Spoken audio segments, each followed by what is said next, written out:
그 두려움에 단식을 해야 되고 굶어야 되고 사람들의 눈치를 봐야 되고 그러면서 살아가는 그 모습을 보면 깨닫는 것들이 없을까요?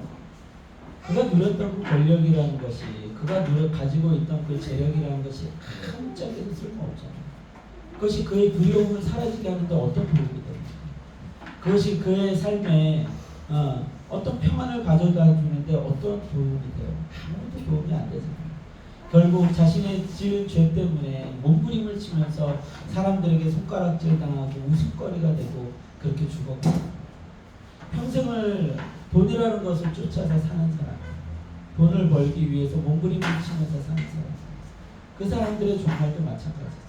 죽을 때 뭐 제가 예전에 어떤 분 그 장례식에 갔는데 이제 그 가정이 믿지 않는 가정이고 딱 한 분만 크리스찬이었어요. 그래서 그분이 그 장례 예배를 좀 인도를 해달라 그래서 그러니까 돌아가신 분이 그 부탁하신 분의 아버님이 그래도 신앙을 가지셨었던 분이라 저한테 부탁을 해가지고 뭐 장례 절차를 이제 쭉 집도를 해드렸는데 마지막 이제 입관하기 전에 그 형제들이 안 믿는 분들이다 보니까 돈을 그 안에다 넣더라고요. 5만 원짜리 다발을 그 안에다 이렇게 넣더라고요. 그러고서는 이제 입관을 시키는 거예요. 그러고서는 흙을 이제 그 형제들이 뿌리잖아요. 형제들이 이렇게 뿌립니다. 그 관에다가 사분 한 푼 떠가지고 이제 마지막 보내드리는 게 그 관 위에다가 흙을 한 삽씩 푸세요. 그러면은 이제 형제들이 돌아가면서 한 삽씩 푼 다음에 그 관을 입관하려고 온 그 일꾼들 있잖아요. 그 일꾼들이 다시 그 흙을 걷어냅니다. 그리고 그 돈을 끄덕끄덕 보는 데서 나중에도 아니고 보는 데서 꺼내가요. 그러면 이제 그 상주들은 그게 또 저는 그런 거 처음 봤어요. 처음 봤는데 상주들은 그게 또 인식이 돼 있나 봐요. 그 왜 꺼내가요? 말하는 사람이 없이 그게 그 일꾼들에게 주는 일종의 뭐 수고비 뭐 그런 거예요. 그래서 잘 묻어달라, 잘 해달라 그러면서 그러는 거예요. 그 돈 왜 집어넣습니까? 5만 원짜리 다발을 집어넣더라고요. 돈 많은 집인지. 참 웃겼어요.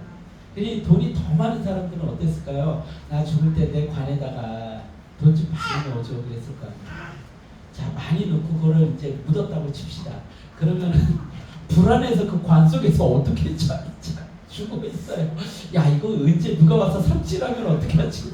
그래서 그러고 있을 거 아니에요. 여러분들 그 인생의 그 허물을 쫓아 산다는 것이 얼마나 불쌍한 일인지 모릅니다.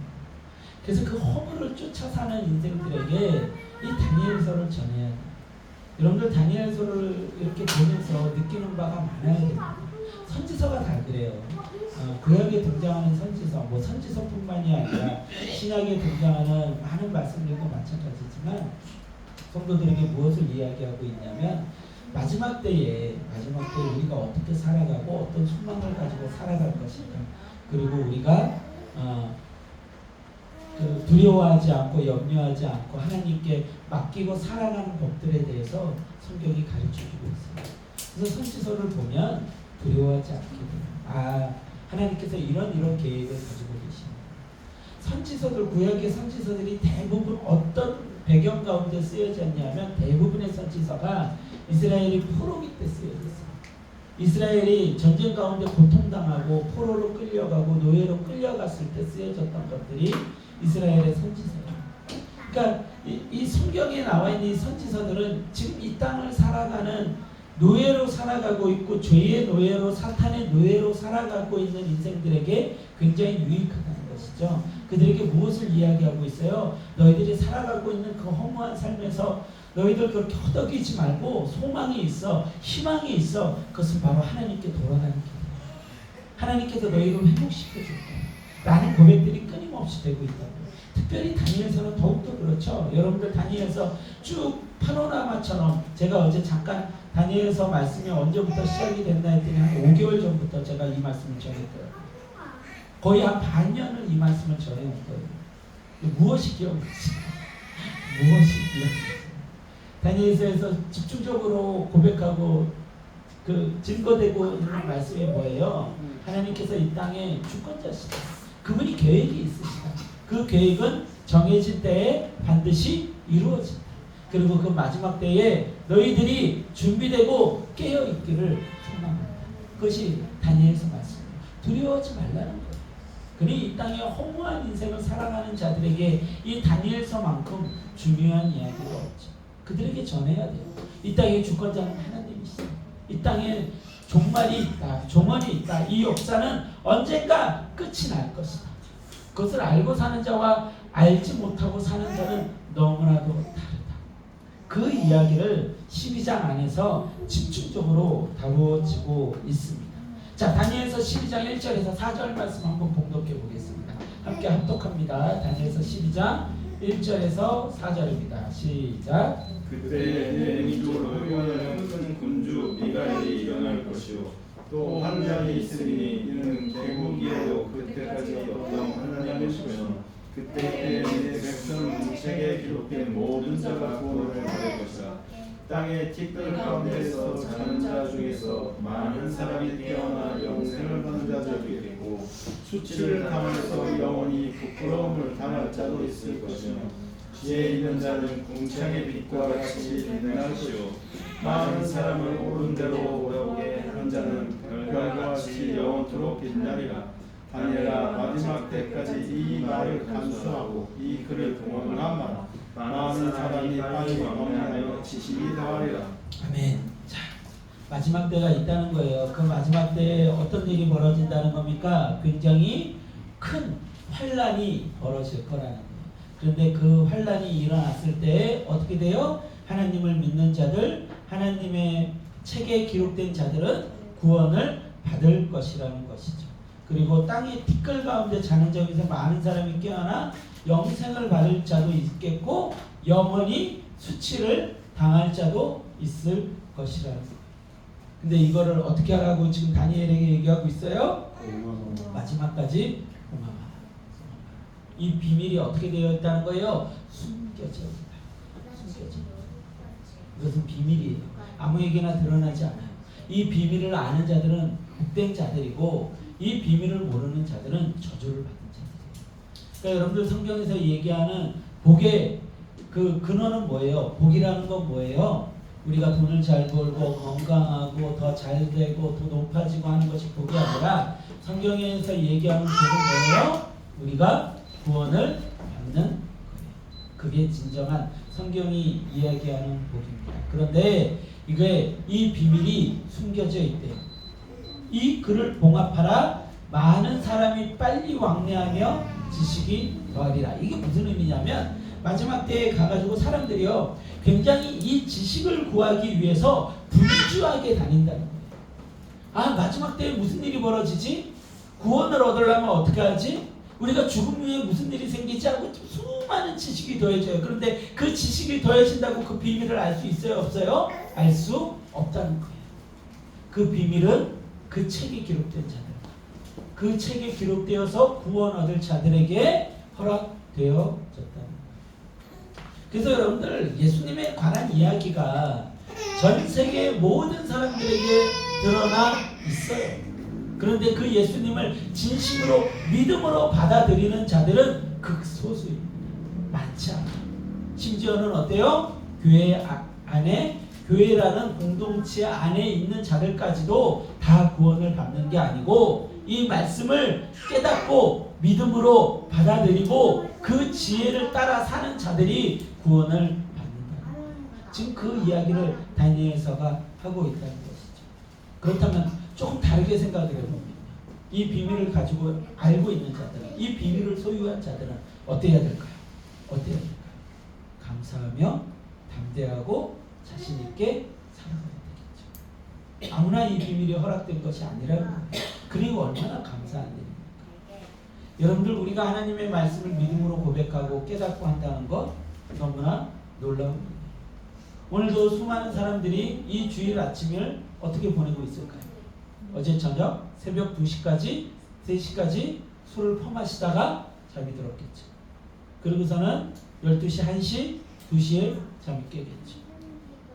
막 숙취에 괴로워하면서 또 낮잠을 한참 때리겠죠. 그리고 눈을 뜨면 오후가 돼 있겠죠. 그러면 어슬렁어슬렁 어디로 한잔하러 또 나가려고 하고 있겠죠. 그게 비밀을 모르는 자들의 삶이에요. 그러면서 뭐가 문제인지도 몰라요. 그러면서 뭐라 그래요? 일요일에 교회 가는 거 아우 싫어, 피곤해, 난 좀 쉬고 싶어 하는 이야기들을 하는 거예요. 근데 정말로 그게 쉼일까요? 그게 평안일까요? 그게 안식일까요? 아이들은 제가 그런 묵상을 좀 해봤어요. 주일을 보내는 믿지 않는 자들에서 아이들은 어떻게 해요? 아이들은 아침에 일어나서 친구들이랑 놀러 간다고 공차러 간다고 나가겠지. 부모들은 뭐 할까요? 아까 얘기한 대로 숙취에 시달리고 있겠지. 그러고서는 아침에 일어났는데 아무것도 허무한 거예요. 아이씨 일요일이네. 내일 또 출근해야 되네.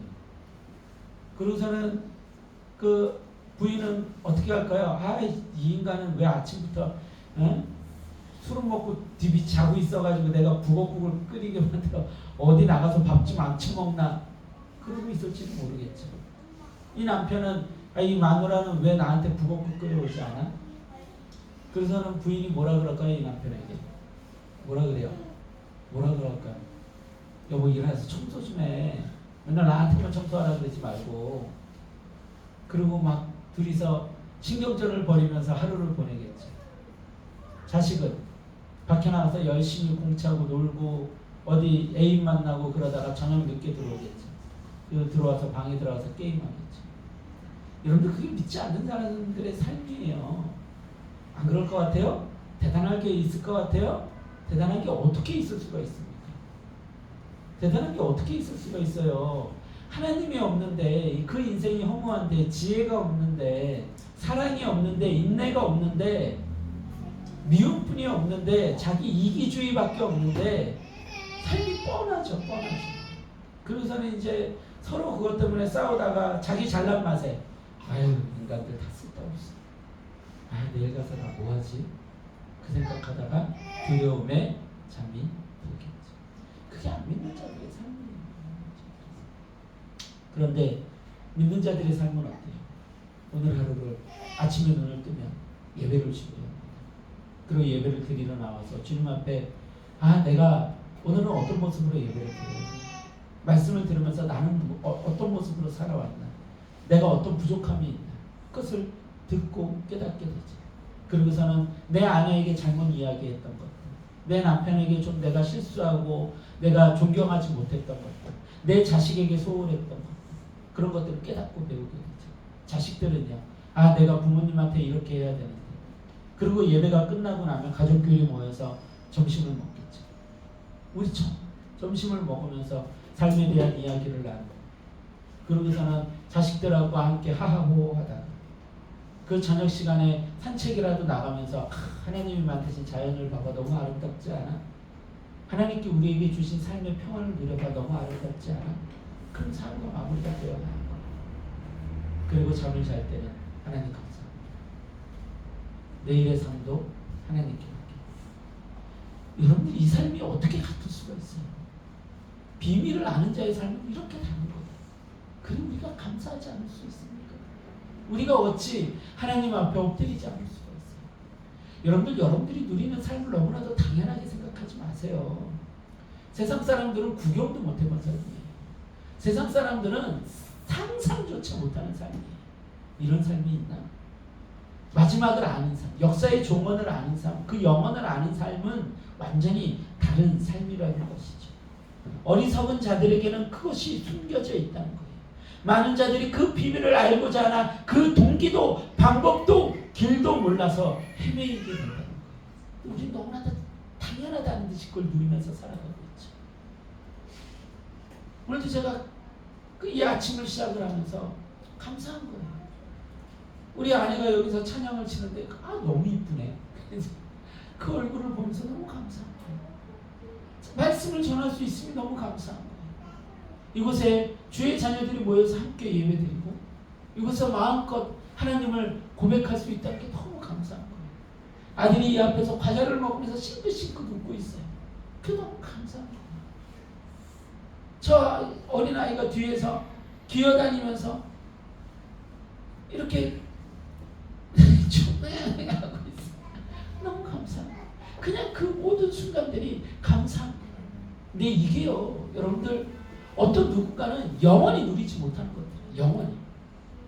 내 삶에 뭐가 부족한지도 몰라요. 내가 뭘 누리고 있는지도 몰라요. 내가 뭘 바라보고 살아야 되는지도 몰라요. 그것이 봉함되어 있다. 누구에게 그것이 허락되었어요? 우리에게, 믿는 자들에게. 그 비밀을 쫓아 살아야지. 자, 다니엘서 12장 5절에서 7절 말씀도 함께 합독해 보겠습니다. 같이 합독합니다. 시작. 나 다니엘이 본즉 다른 두 사람이 있어 하나는 강 이쪽 언덕에 섰고 하나는 강 저쪽 언덕에 섰더니 그 중에 하나가 세마포 옷을 입은 자 곧 강물 중에 있는 자에게 이르되 이 놀라운 일의 끝이 어느 때까지냐 하더라. 내가 들은즉 그 세마포 옷을 입고 강물 위쪽에 있는 자가 자기의 좌우 손을 들어 하늘을 향하여 영원히 살아계시는 이를 가리켜 맹세하이르되 반드시 한때 둘때 반때를 지나서 성도의 권세가 다 깨지기까지이니 그렇게 되면 이 모든 일이 다 끝난다 한다. 아멘. 자, 강 이쪽 저쪽에 두 존재가 있는 거예요. 다니엘이 물어봅니다. 이 일이 어느 때까지 끝나겠습니까? 어느 때까지입니까? 라고 물어보죠. 그랬더니 한 존재가 이야기를 합니다. 한때, 두때, 반때를 지나서 성도의 권세가 다 깨지기까지. 제가 이야기했죠. 한때, 두때, 반때 이런 어떤 기한을 이야기하고 날짜를 이야기하고 그것이 무엇을 의미한다고요? 그것을 많이 연구하고 이것이 지금 7년 대환란의 뭐 절반 뭐 환란이다 뭐 그렇게 해석을 하고 아니면은 뭐 마지막 때에 몇 년부터 몇 년까지 이게 한때 두때 반때를 얘기한다 그런 걸 하라고 성경에 기록을 해놓은 것이 아니라 이 날짜가 기록된 것의 진정한 의미는 뭐예요? 모든 기한은 정해져 하나님의 통치 안에 정해져 있다는 거예요. 그런데 오늘 특별히 좀 주목해서 보아야 될 것은 성도의 권세가 다 깨지기까지이다. 이 표현이 있어요. 그때가 되면 그렇게 되면 이 모든 일이 다 끝난대요. 이 성도의 권세가 다 깨진다는 게 무슨 의미인가 하고 저도 이해가 잘 안 돼서 이거를 원어를 좀 살펴봤어요. 원어를 좀 살펴봤더니 성도의 권세에서 이 권세라는 이 단어가 야드라는 단어를 사용을 하고 있는데 손이라는 의미를 가지고 있습니다. 그리고 그것의 어원은 카프라는 단어를 쓰고 있는데 오목한 손. 그리고 이 오목한 손이라는 건 손의 정중앙이잖아요. 손의 오목한 부분. 그러니까 힘, 권세, 집중되는 곳 그런 의미를 가지고 있는 거예요. 그 카프가 어느 단어에서 유래가 됐냐면 카아스라는 단어에서 유래가 됐어요. 그러니까 그 카아스라는 단어는 고통을 주다, 슬퍼하다는 의미를 가지고 있어요. 그러니까 이것은 왜 개역개정에서 이렇게 번역을 해놨는지 저도 정확히는 알 수 없어요. 이것을 어떤 학자들이 어떤 신학자들이 모여서 어떻게 기도하며 어떻게 준비했는지 전 다 알지 못하니까요. 그런데 제가 연구한 바로는 이 성도의 권세가 다 깨지기까지이다. 이 뜻은 성도의 권세가 깨진다는 의미가 아니라 그 야드, 카프, 카스의 그 어원까지 쫓아가니까 카스가 어떤 의미를 주고 있다고요? 고통을 주다, 슬퍼하다는 의미가 있어요.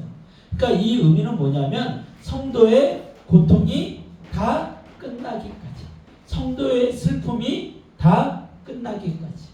그러니까 이것을 개역개정에 번역해서 이렇게 기록하신 분은 어디에만 집중을 했냐 하면 그냥 단순히 야드라는 그 단어, 손이라는 단어에만 집중을 한 거예요. 그러니까 성경에서 이 손이라는 의미는 오른손 하면 무엇을 뜻하냐면 권세를 뜻하거든요. 그러니까 그것만 단순히 생각을 해서 성도의 권세가 다 깨지기까지이다 이렇게 개역개정에 번역을 해놨는데 그 원어의 그 단어의 그 유래를 살펴보니까 성도의 눈물이 끝나기까지 요게 더 정확하게 문맥상에서 맞습니다. 그러니까 그 마지막 때는 언제 마지막 때가 와요? 언제 그 마지막이 결정이 되어집니까? 언제 이 모든 일의 끝이 와요? 성도의 아픔이, 성도의 눈물이, 성도의 고통이 다 끝나는 때에, 그때에 마지막 때가 온다는 것이죠. 그러니까 우리가 이 땅을 살아가면서요, 우리의 삶에 고난이, 고통이 없을 수 없어요. 눈물이 흐릅니다. 고통이 있어요. 무엇을 위해서 살아갈 때? 하나님의 의를 위해서 살아갈 때, 십자가를 위해서 살아갈 때 우리는 눈물이 날 수밖에 없어요. 우리의 죄를 바라보면서, 우리의 삶을 바라보면서 울게 되고요, 내 주변에 있는 자들의 그 죄의 모습, 그들이 죽어가는 모습을 보면서 울게 되고요. 누구처럼? 예수님처럼. 그렇게 눈물을 흘리며 고통 가운데 살아갈 수밖에 없어요. 여러분들, 이 세상에 살아가면서 우리가 평안히 살려고 하면 그거는 완전히 모순이에요. 완전히 잘못된 길이에요. 근데 많은 사람들이 그렇게 배우려고 하고 그렇게 가르치고 있다는 게 문제인 거예요. 여러분들, 이 땅에서 평안할 수 없어요. 하나님, 저 이 땅에서 평안하게 살게 해주세요. 그 잘못된 기도예요. 미안하지만 잘못된 기도예요. 우리가 기도해야 될 건 뭐예요? 하나님, 우리가 예수님 닮게 해주세요. 예수님처럼 살게 해주세요. 예수님처럼 십자가 지고 살아가게 해주세요. 이게 우리가 드려야 될 기도랍니다. 여기에 더 집중을 해야 된다고요. 근데 우리는 항상 하나님 앞에 나와서 뭐만 기도해요? 하나님, 저 평안케 해주세요. 하나님, 저 부자 되게 해주세요. 하나님, 저 안 아프게 해주세요. 내 자식 잘 되게 해주세요. 이것만 기도를 한다는 거죠. 근데 그걸 그렇게 기도하는 게 어떻다? 그것은 하나님이 원하는 기도가 아니에요. 오늘 성경에서 뭐라고 얘기를 하고 있어요? 마지막 때에 성도의 눈물이 그칠 때에 마지막이 온다는 거예요. 그러면 그때까지 성도는 이 땅에서 치열하게 전쟁을 하면서 눈물을 흘리게 되는 거예요. 이 선지서가 누구에게 쓰여졌다고요? 그 치열한 삶을 살고 있는, 죄의 노예로, 사탄의 노예로 살아가고 있는 자들에게, 그들에게 자유를 선포하는 말씀이 바로 선지서입니다. 우리는 이 땅에서 치열하게 그 죄와 싸우고 사탄과 싸우고 있는 거예요. 노예된 삶의 신분을 회복하기 위해서 치열하게 싸우고 있는 거예요. 아까도 얘기했지만 수많은 사람들은 그렇게 노예로 살아가고 있다고요. 뭐가 문제인지도 모르고 살아가고 있다고요. 근데 깨어있는 자들은 이게 문제구나 라는 걸 알기 때문에 치열하게 살아가는 거예요. 누군가를 미워하는 게 문제인 걸 아는 거예요. 내가 이기적으로 살아가는 게 문제인 걸 아는 거예요. 그래서 치열하게 싸우는 거예요. 자기를 꺾어야 돼요. 자기를 굴복시켜야 돼요. 우리의 마음을 굴복시켜야 돼요. 가장 치열한 전쟁터는 내 마음입니다. 내 영혼이에요. 이 내면이 가장 치열한 전쟁터입니다. 그 전쟁을 하면서 날마다 우리는 고통 가운데 십자가 지고 눈물을 흘리며 나아가는 거예요. 예수님께로. 그게 우리의 삶이에요. 하하호호 웃게 해주세요. 그래서는 날마다 하하호호 웃고서는 내가 이것이 하나님께 복을 받았다 생각해요. 천만의 말씀입니다.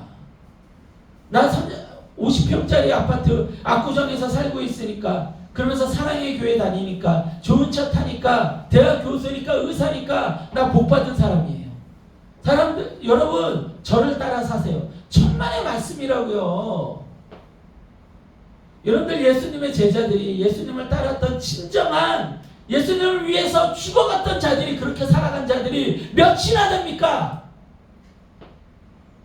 몇이나 돼요? 정말로 예수님을 쫓으면서 눈물을 흘리며 살아갔던 제자들은 그 치열한 삶의 전쟁터에서 전쟁을 치르다 세상과 싸우면서 짐승에게 물려 죽고요, 십자가에서 달려 죽고요, 사람들에게 목 잘려 죽었어요. 그 카타콤에서 예수님께 예배드리겠다고 그 신체 썩은 내라는 그 지하 무덤에서 예수님을 찾았고요. 우리나라에서도 마찬가지로 숨어서 예배드리면서 생명을 내놓고 예배드리면서 그곳에서 예수님을 만났어요. 성경에서 이야기를 하죠. 예수님을 믿으면 어떻게 된다고요? 경제생활을 제대로 할 수가 없어요. 세상이 안 믿는 사람들에게 666편을 새긴다고요. 그것은 손목에 새겨지는 게 아니라 어디에 새겨진다고요? 우리의 영혼에 새겨지는 거예요. 영혼에 새겨지는 거예요. 세상의 방법대로 살아가라고 사탄은 얘기를 하죠. 그러면 그 666표가 새겨진 자들은 그 사탄 쫓아가지고 돈을 쫓아서 살아가는 거예요. 근데 우리는 666표를 새기지 않잖아요. 이거 영혼에 새겨져 있지 않아요. 그래서 세상 가운데 우리는 너무나도 많은 어려움을 겪으면서 살아갈 수밖에 없어요. 없어요. 그게 우리의 삶이라고. 성경에서 우리에게 그것을 이야기하고 있습니다. 성도의 눈물이 다 깨어지기까지, 끝나기까지 마지막은 오지 않아요. 우리 마지막 때까지, 하나님 앞에 서는 때까지 눈물을 흘리는 자들이에요. 그 눈물을 모르는 자들은 하나님의 사람이 아니죠. 그 고난을 모르는 자들은 하나님의 사람이 아니죠. 제가 가끔씩 얘기하죠. 저희 아내한테 그런 얘기하고, 나 빨리 천국 가고 싶다. 이 땅이 불편하다. 너무 싫다. 이 땅이 편해서는 안 돼요. 그래야 영혼을 기대하죠. 그래야 하나님 나라를 기대하죠. 이 땅이 편하고 너무 좋고 너무 행복하고 맛있는 것도 많고 이 땅이 천국 같아요. 그러면 그 사람은 영혼을 사모하겠어요. 어떻게든 이 땅에서 몸부림치면서 나 안 죽을래, 나 안 죽을래 그러면서 사는 거죠. 영혼을 사모할 이유가 없죠. 근데 우리는 그런 존재들이 아니라고요. 항상 눈물을 흘리며 영혼을 사모하고 오늘도 그 삶을 살아가는 자들. 아멘. 아멘. 주님 안에서 눈물을 흘리지 않은 자들이 되기를 소망합니다. 다니엘서 12장 8절에서 13절 말씀도 함께 보겠습니다. 같이 합독합니다. 12장 8절에서 13절입니다. 시작. 내가 듣고도 깨닫지 못한지라 내가 이르되 내 주여 이 모든 일의 결국에 어떠한 하나이까 하니 그가 이르되 다니엘아 갈지어다 이 말은 마지막 때까지 간절하고 공함할 것이니라. 많은 사람이 연단을 하라 스스로 정결하게 하며 희귀할 것이나 악한 사람은 악을 당하니 악한 자는 아무것도 깨닫지 못하되 오직 지혜 있는 자는 깨달으리라. 매일 드리는 제사를 해하며 멸망하게 할 가증한 것을 세울 때부터 1290일을 지낼 것이요 기다려서 1335일까지 이르는 그 사람은 복이 있으리라. 너는 가서 마지막을 기다리라. 이는 내가 평안히 쉬다가 끝날에는 내 몫을 누리게 하셨느니라. 아멘. 아멘. 자, 역사의 종언을 이야기를 하고 있는 거예요. 역사의 마지막 장면을 얘기를 하고 있는 거예요. 자, 10절에 보니까 이렇게 돼 있죠. 많은 사람이 연단을 받아 스스로 정결하게 하며 희게 할 것이다. 여러분들 많은 사람이 어떻게 될 것이라고요? 연단을 받아 스스로 정결하게 하며 희게 할 것이에요. 여러분들 우리가 정결화되고 희게 하는 데는 뭐가 필요하다 그러고 있어요? 연단이 필요해요. 연단. 단련이 필요합니다. 계속해서 깨지고 새로워지고 깨지고 새로워지고 깨지고 새로워지고 나를 죽이고 새로워지고 나를 죽이고 새로워지고 이게 필요하다는 거예요. 그렇게 정결하게 희게 될 것이라는 거예요. 그런데 악한 사람은 악을 행하느니 악한 자는 뭐래요? 뭐라고요? 아무것도 깨닫지 못하되 오직 지혜 있는 자는 깨달으리라. 우리는 이 땅을 살아가면서요 끊임없는 연단 가운데 우리를 내어주는 거예요. 그 연단을 통하여서 우리가 어떻게 돼요? 점점 정결하게 되어가는 거예요. 그렇게 이 땅을 하나님께서는 우리를 정결하게 하는 시험토로 준비를 해 놓으신 거예요. 연단을 받는 시험토로 준비를 해 놓으신 거예요. 여러분들 다니엘이 다니엘 교육 다니엘처럼 돼요. 요셉처럼 돼요. 여러분들 다니엘이 어떤 삶을 살았는지 계속 얘기하죠. 그처럼 연단을 많이 받은 사람이 없어요. 다니엘의 삶 동안 왕이 5번 바뀌었다. 주변에서 수많은 사람들이 죽이려고 눈독을 들이고 있었다. 여러분들도 아시다시피 그 결과의 끝에 어떻게 됐어요? 다니엘이 사자굴에 빠지기도 했어요. 끊임없이 연단을 받은 거예요. 끊임없이. 그 삶의 그 어려운 순간 가운데 다니엘이 아무렇지도 않게 그 문제들을 다 넘어갔을 것 같아요? 천만의 말씀이죠. 엄청나게 고민했을 거예요. 그래서 그가 하루에 3번씩 예루살렘을 향하여 기도하지 않고는 그는 견딜 수 없었을 거예요. 기도만이 살 길이었어요. 기도만이 그 어려움들을 해결해 나갈 수 있는 길이었어요. 매일처럼 믿지 않는 자들이 그 권력을 탐하며 그 영광을 탐하며 다니엘을 끌어내리려고 하고 있었잖아요. 죽이려고 하고 있었잖아요. 그 가운데 그는 끊임없이 자신의 죄와 싸워야 되고 자신의 욕심과 싸워야 되고 얼마나 자신의 그 이기심으로 그들을 다 죽여버리고 싶었겠어요. 아, 내 힘든 일이 언제쯤 끝났을까? 그런 고민들 안 했을 것 같아요. 다니엘이 그 보여지는 모습만 보고서 우리는 너무나도 쉽게 생각하는 거예요. 요셉의 그 보여지는 모습만 보고서 너무나도 쉽게 생각하는 거예요. 다윗의 그 보여지는 부분만 보고서 너무나도 쉽게 생각하는 거예요. 그렇지 않다니까요. 그들은 그 삶의 모습 속에서 치열하게 전쟁을 했던 거예요. 요셉은요, 애굽에서 총리로 살았어요. 누가? 유대인이 이방인이 애굽의 총리로 두 번째 가는 권세자로 살았다고요. 그리고 얼마나 치열한 전쟁을 치렀겠어요. 얼마나 많은 유혹이 있었겠어요. 수많은 그 성적인 유혹도 있었을 테고 권력의 유혹도 있었을 테고 수많은 유혹들이 있었겠죠. 그럴 때마다 요셉은 선택할 수 있는 방법이 무엇이었을까요? 기도하는 거죠. 하나님만 바라보는 거죠. 다윗도 마찬가지였어요. 여러분들 그가 왕이었기에 모든 것을 누리고 살았을 것 같아요? 아니라니까요.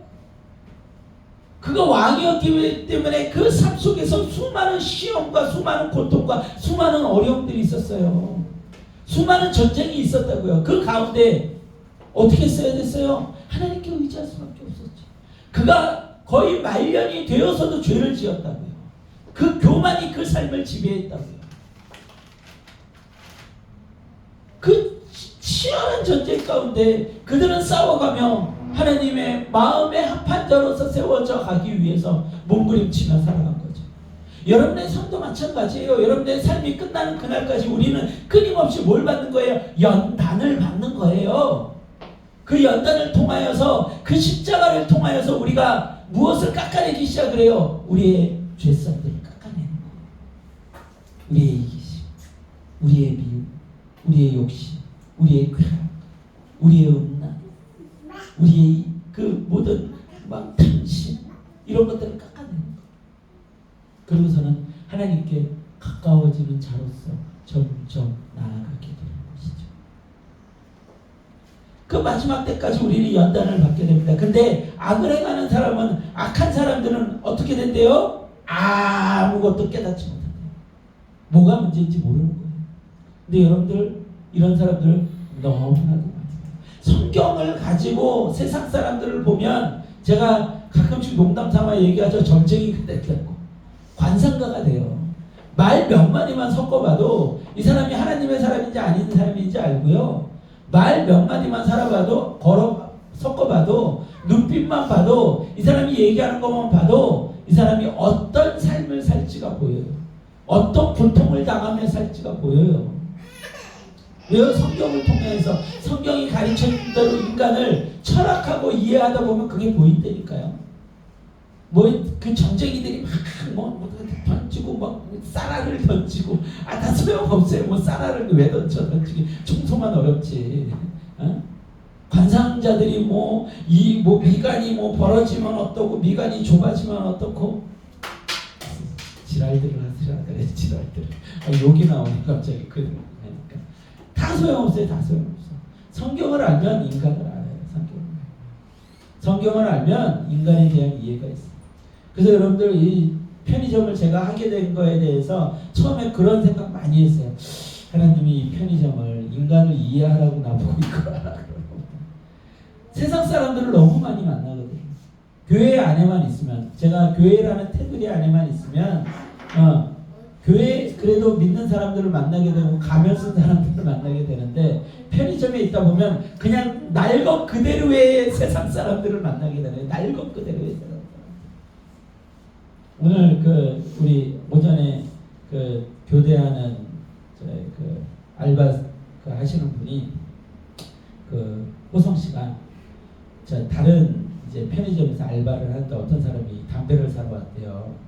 담배를 달라고 그러는데 이제 박스 같은 걸 정리하고 있었나 보죠. 이제 칼로 이렇게 박스를 뜯고 있다가 자꾸 빨리 달라고 하니까 빨리 일어나다가 여기를 그어버린 거예요. 칼로. 그래서 이렇게 보니까 한 3일 전에 상처가 났다는데 선명하게 빨간 줄이 쫙 그어져 있어요. 피가 많이 났대요. 근데 그런데도 그 담배 달라는 사람은 담배 빨리 달라고 그러고 있더래요. 그래서 그게 얼마나 속이 상했는지 오자마자 제가 삶의 회의를 느낍니다. 그래서 얘기를 시작을 하더라고요. 얼마나 얘기를 하고 싶었는지, 위로를 받고 싶었는지. 그래서 제가 굉장히 막 분노하고 막 놀라고 그래 드렸어요. 얼마 속이 상했을까요? 저도 그거 많이 느껴보니까요. 무례한 사람들. 여러분들 그 사랑장에 그 고린도전서 13장에 보면 사랑은 오래 참고 사랑은 온유하며 사랑은 시기하지 아니하며 쭉 나오다가 사랑은 무례하지 않다고 나와 있어요. 그러니까 사랑을 안다는 건 무례하지 않은 거예요. 사랑한다는 건 예수님을 닮았다는 건 무례하지 않은 거예요. 그래서 제가 어린 학생들한테도 존댓말을 써주는 거예요. 저는 학생들이 와도 존댓말을 애지간하면 씁니다. 그래요, 잘 가요, 꼭 존댓말을 써줘요. 하나님을 믿는 사람은 무례하지 않거든요. 근데 여러분들 하나님 믿지 않는 사람들 보면 여러분들 그런 모습들 많이 봐요. 아줌마들 만나면 말 두세 마디 딱 섞으면 그때부터 반말이에요. 그러니까 참 독특해. 어떻게 그럴 수 있나 모르겠어. 아유 그래요? 그거 샀어? 집에 뭐 있어? 우리 친구지 뭐. 그러면서 그냥 반말이에요. 반말. 그때부터 그냥 친구야. 그러면서 막 욕이 나오고. 그래서 세상 사람들이 어떻게 하면 저 사람 위에 내가 설까? 어떻게 하면 내가 반말을 빨리 할까? 내가 그래가지고 내가 좀 있어 보일까? 어깨에 힘 빡 줘볼까? 그 생각들만 하는 거예요. 무례한 거죠. 무례한 거죠. 내가 어떻게 하면 내가 힘 있어 보일까? 무례한 거예요. 사랑이 없죠. 그러니까 여러분들 담배 사러 오는 사람들을 보면 툭툭 집어던집니다. 툭툭 집어던집니다. 돈 툭툭 집어던집니다. 그 자식들도 툭툭 집어던집니다. 그렇게 무례하게 자식들을 키워놓고서 자식들이 나중에 자신한테 잘해주기를 원해요. 이런 어리석으니까. 모르는데 아예 지식이 없는 거야. 아예 삶에 대한 지식이 전혀 없는 거예요. 그렇게 살면 자신이 행복할 수 있을 거라고 생각을 하는 거예요. 내가 반말하고 사는 사람 위에 서면 행복할 수 있을 거라고 생각을 하는 거예요. 아니라니까요. 하나님이 가르쳐 주신 그 사랑의 방법대로 살아가지 않으면요, 절대로 행복할 수 없어요. 맨날 불안한 거예요. 어떻게 기회를 봐가지고 내가 저 사람한테 좀 반말을 해봐야 되겠는데 머리를 막 굴려야 된다니까. 만나자마자 몇 살이야? 몇 년생에? 개띠. 뭐 맨날 어른 그 아저씨 아줌마들 하는 거 있죠. 58년 개띠야? 나는 68이야. 뭐 이러면서 그러면 대충 한 몇 년생이라고 얘기하면 서로 다 알아들어요. 개띠라고 하면 서로 다 알아들어. 왜요? 하도 많이 해봤으니까. 저 못 알아들어요. 저는.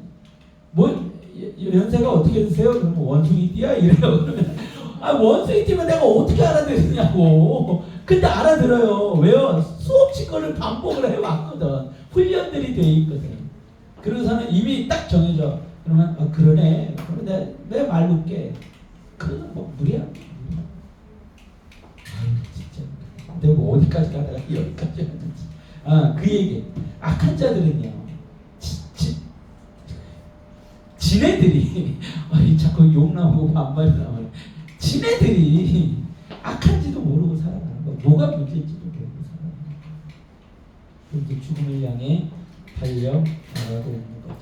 그런데 지혜 있는 자들은 그것을 깨닫게 된다. 그것이 어디 나와요?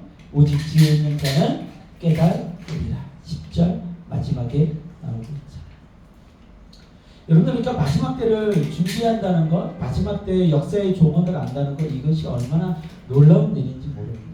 여러분, 많은 자가 그 비밀을 깨달을 것이나 지혜 없는 자들은 깨닫지 못합니다. 지혜를 구해야 됩니다. 자신을 낮추고 겸손하게 들어야 됩니다. 아멘. 네. 다시 한번요. 자신을 낮추고 겸손하게 들어야 됩니다. 여러분들 적그리스도, 예수님의 반대편에 있는 존재의 특징에 대해서 성경이요 정확하게 드러내고 있어요. 11장 36절 37절입니다. 11장 36절 37절에 보면 예수님의 반대편에 있는 걸 적그리스도라고 이해하면 아주 쉽습니다. 예수님과 반대로 살아가는 존재, 예수님과 반대로 살아가게끔 하는 존재, 그게 적그리스도예요. 그런데 그 적그리스도가 어떻대요? 자, 36절 37절입니다. 제가 봉독합니다.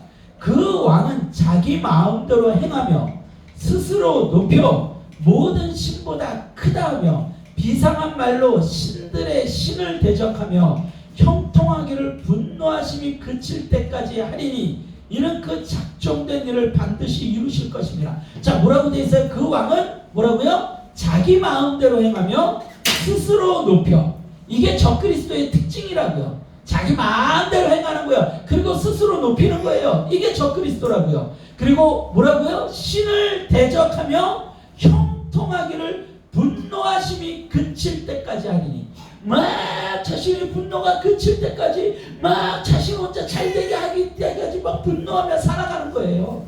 37절에 또 뭐라고 되어 있습니까? 그가 모든 것보다 뭐라고요? 스스로 크다 하고 그의 조상들의 신들과 여자들이 흠모하는 것을 돌아보지 아니하며 어떤 신도 돌아보지 아니하고. 이게 적그리스도라고요. 자기의 위에 있는 것을 뭐든지 인정하지 않아요. 자기 스스로만 잘됨을 인정해요. 이 적그리스도를 따라 사는 사람들은 어떻게 돼요? 다 예수님의 반대편에 서 있는 존재들이에요. 다 멸망당할 존재들이라는 거예요. 스스로 신이 된 자들이에요. 그들의 특징이 뭘까요? 그렇다면 자기만 높이고 자기만 잘났다고 이야기하는 그들의 특징이 뭘까요? 듣지 않는 거죠. 듣지 않는 거죠. 듣지 않는 거죠. 하와가 사탄에게 유혹받아서 그가 선악과를 먹게 될 때 사탄이 뭐라고 했다고요? 죽지 않을 것이다. 하와에게 사탄이 물어봤을 때 선악과를 먹으면 어떻게 될 거라고 하나님께서 하셨어? 죽을까 하는 거야. 죽을지도 몰라. 왜요? 제대로 듣지 않았어요. 제대로 듣지 않았더니 멸망당했어요. 적그리스도의 아주 단순한 가장 대표적인 특징이 듣지 않는 거예요. 듣지 않기에 순종하지 않는 거예요. 여러분, 세상 사람들에게 아무리 하나님을 전해봐야 그들이 하는 이야기가 뭐예요? 제가 편의점에 있으면서 복음을 전해봤을까요? 안 전해봤을까요? 전해봤죠. 틈이 나면, 기회가 되면, 이야기를 섞게 되면 예수님을 전합니다. 그럼 그들이 공통적으로 하는 이야기들이 뭘까요? 아이고, 그러네요. 제가 잘못했네요. 교회 나가봐야 되겠네요. 이런 사람이 단 한 사람이라도 있었을까요? 단 한 사람도 없어요. 그들이 공통적으로 하는 얘기는 그거예요. 그런데 이 교회가 이래서 아유, 저도 잘하려고 해요. 저 이렇게 잘하고 있어요. 제가 아는 사람이 목사예요. 제가 이렇게 교회 다녔었어요. 제가 이렇게 성경 봤었어요. 제가 이렇게 살아요. 듣지 않아요. 듣지 않아요. 그러니까선 자신이 하나님의 사람이에요. 그러니까선 자신이 구원받을 거예요.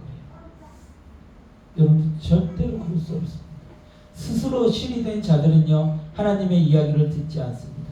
하나님의 이야기를 듣지 않는 자는 지혜를 구할 수 없습니다. 지혜를 구할 수 없는, 지혜 없는 자들은 멸망합니다. 아멘? 아멘. 그럼 우리가 어떻게 해야 될까요? 듣는 자가 돼야죠. 듣는 자가 돼야죠. 그러지 않으면 멸망합니다. 그래서 제가 여러분들한테 하나의 여러분의 삶에 꼭 기억해야 될 하나의 좀 뭐라 그럴까요? 인생 숙제? 그런 건 하나를 제가 여러분들한테 주려고 해요. 기억하셔야 돼요. 이거 꼭 기억하셔야 돼요. 그 절명을 기억해야 돼요. 자, 따라해 보세요. 그 절명을 기억하라. 그 절명을 기억하라. 그 절명을 기억하라. 그 절명을 기억하라. 다들 지금 이게 뭔 소린가 싶죠? 제가 왜 이렇게 할까요? 잊어버리지 말라고. 그 절명이 뭐냐면, 이제부터 설명을 해드릴게요. 설명부터 하고 얘기하면 잘 기억이 안 나니까, 야, 이게 뭔 소리야? 그 절명이. 그 절명이 뭐냐면, 그래요, 그랬구나, 그렇게 하세요. 이걸 기억하라고 해요. 다시, 그래요, 그랬구나, 그렇게 하세요. 이거 기억하라는 거예요. 듣고 무례하지 말라는 거예요. 겸손하게 낮아지라는 거예요. 이거 우리의 삶에 꼭 숙제처럼 기억해요. 다시 한번요. 그래요. 그랬구나. 그랬구나. 그렇게 하세요. 하세요. 어린 친구들한테 우리의 자녀들에게는 어떻게 해야 될까요? 그래? 그랬구나. 그렇게 해. 존중해 주는 거예요. 자기가 자기 원하는 대로 사는 것이 아니라 자기의 욕심대로 사는, 그렇게 해서 여러분들의 인생이 어려웠잖아요. 힘들었잖아요.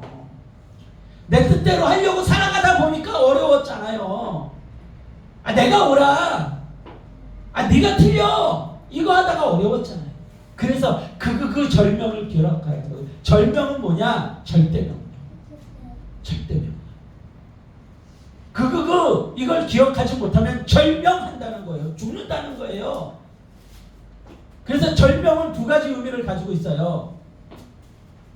바로 죽게 되어 그를 기억하지 않으면 절대 명령이에요. 다시요. 그래요. 그래요. 그랬구나. 그랬구나. 그렇게 하세요. 그렇게 하세요. 이거 기억하고 사세요. 매일 확인할 거예요. 그래요는 뭐예요? 듣는 거예요. 그래요? 먼저 들으시는 거예요. 이게 훈련이 돼야 돼요. 그래야 하나님 앞에서도 듣는 자가 돼요.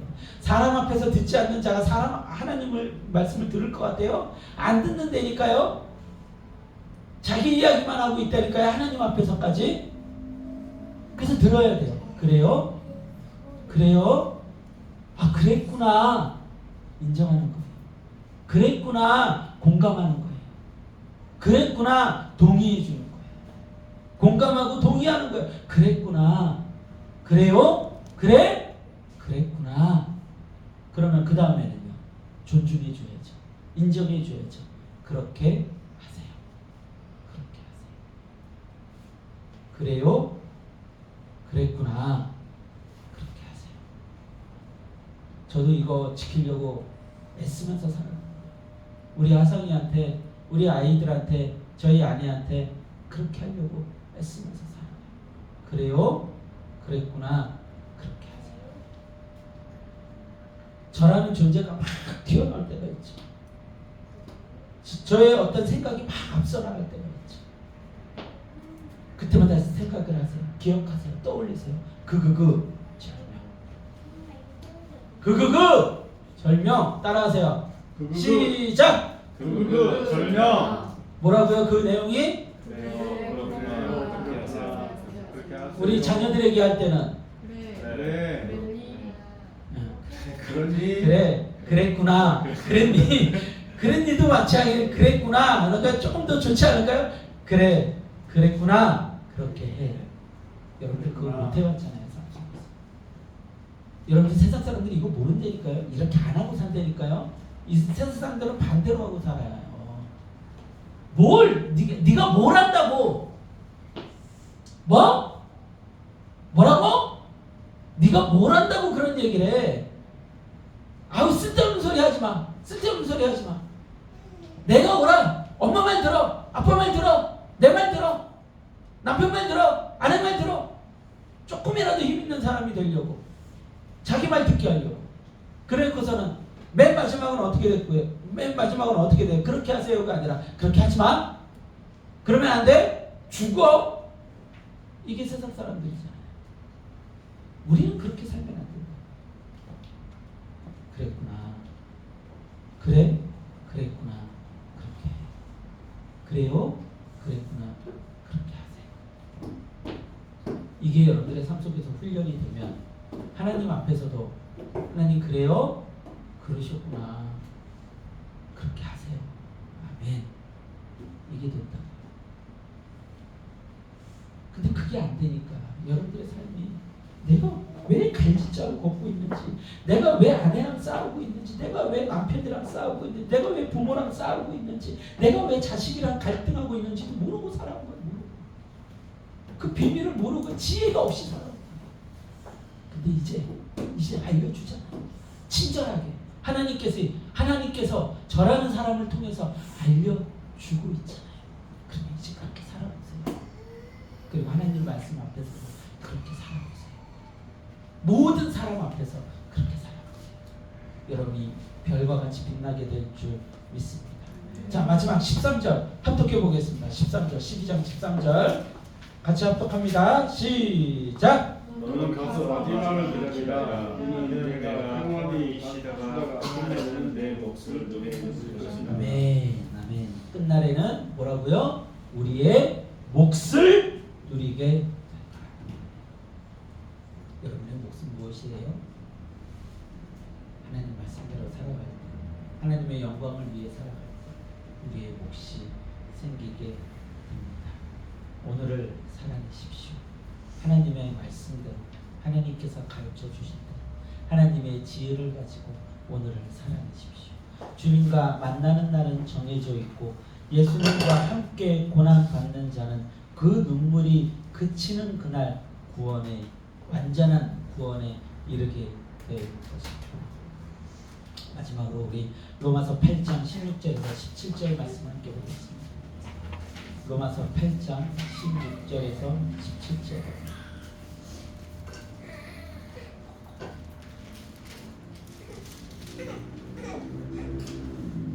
로마서 8장 16절에서 17절 같이 합독합니다. 시작.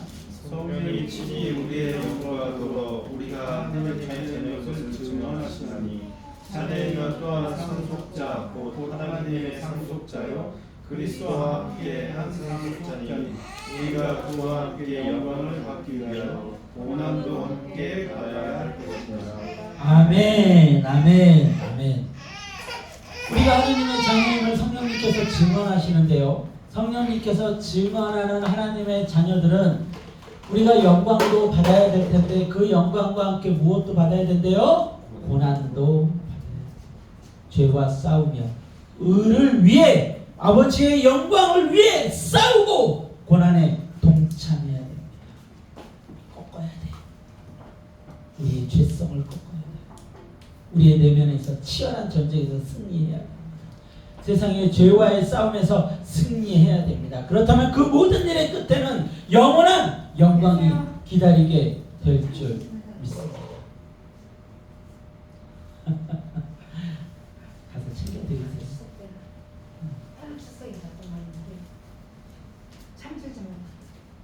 예. 가서 예, 사모님 들어가셔서 챙겨드리세요.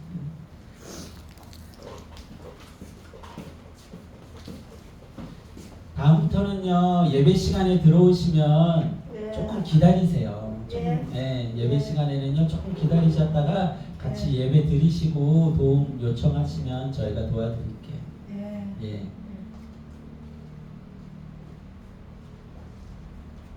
가서 식사 꼭 챙겨 드세요.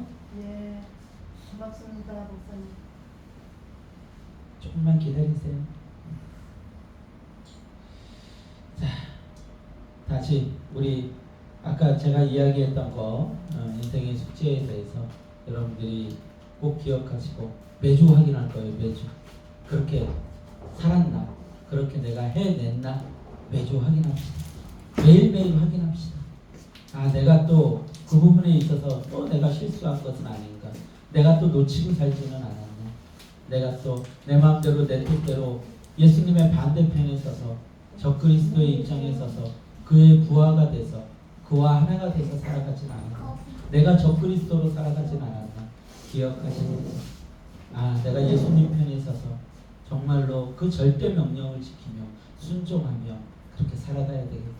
나에게 주신 지혜를 헛되이 쓰지 않고 또한 더 많은 지혜를 구하면서 그렇게 마지막 때를 준비하며 살아가는 여러분들이 될 수 있기를 소망합니다. 찬양을